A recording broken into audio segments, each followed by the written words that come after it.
This is Hackney, place where I grew up. Back in the 90s, I was caught up in street violence. I was stabbed multiple times, and as a result, I started using weapons myself. Never been in a gang. I was just taught to stand up for what I believe in and defend those around me. I learned from a young age, I'm a face fear. There's nobody who's going to put fear into me. You just can't do it. I never stabbed anyone until I got stabbed. I was taught if somebody hits you, hit them back. I've seen some clean-hearted, young, nice, innocent children become murderers. It's a prisoner to the street mentality. This is Princess. 20 years ago, her 17-year-old son nearly died when he was stabbed. I call Princess Mum, even though she's not my mum. Young people are being fueled on fear. Even those that are not involved in this, a lot of them are arming themselves because they're fearful. I feel that they have this misconception that if something happens to them and they don't retaliate, they're perceived as weak individuals.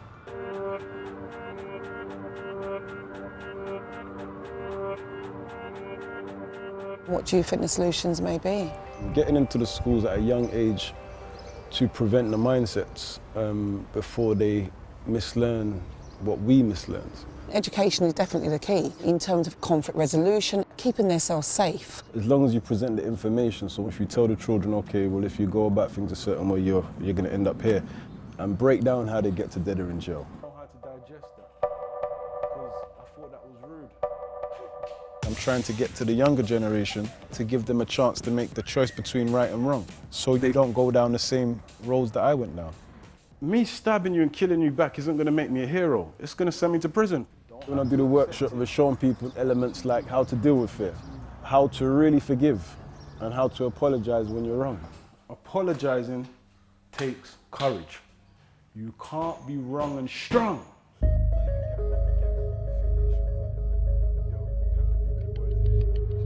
I think music is the worst influence on young people, because all of these got money out, drugs out, all day in their flashy cars and all of this, making us look like we should go out and do the same thing. They make it appealing to the young people because they make it look like it's something that they want to be doing. Glamorise it, don't they? Yeah, they make it look like there's something that they want to be doing, because in the young person's head, they want that money, they want them cars, they want them clothes, but it's what you have to do to get it. What was the catalyst that made you change?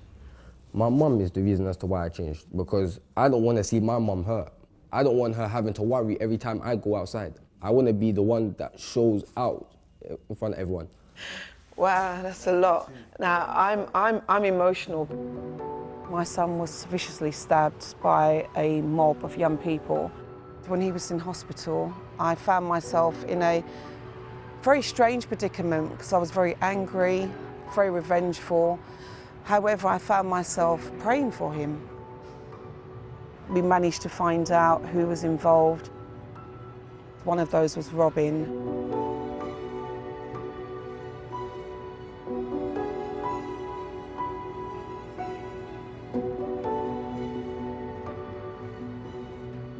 Sometimes when you're a part of something and you know you've done wrong, sometimes it just takes the man in you to turn to somebody and say, look, I'm sorry, I made a mistake. I don't really have any explanations for why I was able to forgive him. I sometimes wonder whether it would have been different for me if my son had been murdered. However, he has always expressed to me the acknowledgement that we released him. It played a massive part in setting me free, because I was a prison to the street. And when forgiveness kicks in, then you can really, truly set yourself free.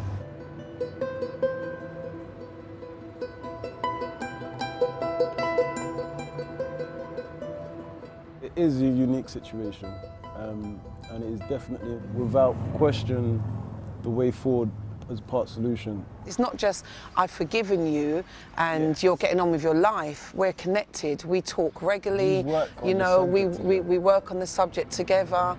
It set us all free, to be honest.